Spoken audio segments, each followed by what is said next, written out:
जी बिल्कुल इन वक्त बडाणी वेझो के बचाव बंद भरिसां गंडेर शाख ते मौजूद आहियूं, जिते गंडेर शाख के 50 फुट गारो लगो है, जो गुज़रियल 24 घंटन का वठी ही गारो हलंदड़ है। पर हिते इरिगेशन अमलो जो है न पहुतो है, जन सबब हिते सवें गोठ जेका आहिनि उहे पानी जी लपेट में अची विया आहिनि। हज़ारें एकड़ जो सारेलो फसल है वो पिणु तबाह थी रहियो आहे।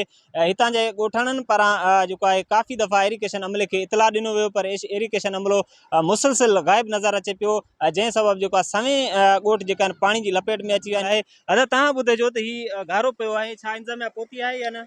सही मां तव्हांखे ॿुधायां त गुज़रियल 12 ॾींहंनि खां वठी जेका बरसाति बडाणी शहर में तबाही मचाए छॾी आहे। मां सम्झां थो त ज़िले कशमोर में सभ खां वधीक जेका यूनियन कौंसल मुतासिर थी आहे उहा बडाणी शहर थी आहे।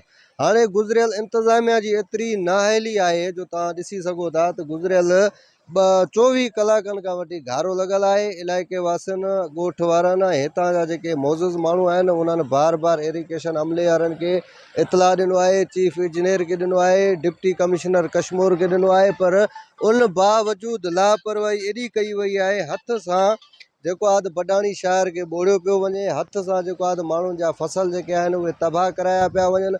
बडाणी शहर हिकु माना लाचार शहर बणिजी चुको आहे। हिन शहर जो को बि वही वारिस न आहे जेको असांखे हिन वक़्तु ॾुखे वक़्त में बडाणी शहर जे माण्हुनि सां गॾु बि उन्हनि खे आथत ॾे। ही गारो जो मुसलसल 24 घंटन का हलंदड़ है, पर हिते इरिगेशन अमलो न पहुतो है। बडाणी शहर में जी बरसात सबब मुतासिर थे मानू उन्हनि ताईं जो DC कशमोर तोड़े सिंध हुकूमत न पहुती है, जैं सबब वो खुले आसमान हेठ बंदन ते जो बेयारो मददगार वेठा आहिनि। इन्हनि सिंध हुकूमत तोड़े डिप्टी कमिश्नर मुनवर अली मिठाणी के अपील कया त फौरी तौर ते बडाणी जो पहुची करे बडाणी जेका मुतासिर खानदान थे उन्हनि खे रिलीफ ॾिनो है। जी।